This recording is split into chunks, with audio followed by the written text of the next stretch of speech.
Welcome to WCrypto. Hello, my friends. Welcome back to WCrypto. After yesterday's push above the entire short liquidation leverage box from 106.7K to 109.5K, Bitcoin began consolidating around the final horizontal level just below it at 109.3K. Knowing we might dip a few levels after a strong 16-hour move with gains of almost 4.7%, I set take profit orders for several positions I had opened between 105 and 106K. Those got closed in solid profit once the price dipped back below that zone.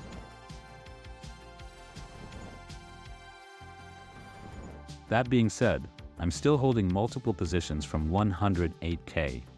At the time of recording, we are comfortably above the yellow 109.3K level again, sitting just around 110K right now. Switching to the 3-day liquidation heat map, we can see both long and short leverage stacking up around the current price level. Hot short liquidation zones sit at 111.1K and 113.3K. Note that 112K was the last all-time high.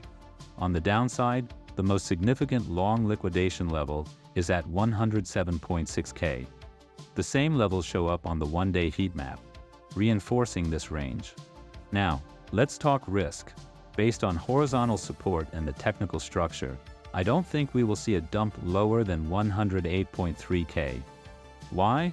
That would take us below the 50 EMA on the 1-hour chart, and the next support would be at 106.4K, essentially negating the entire breakout move from Monday. In my view, that's not a valid scenario. Worst case, we might see a retest of 108.3K before moving higher toward 111.1K and eventually 113.3K. That would allow Bitcoin to flush out the late shorters and print another fresh all-time high.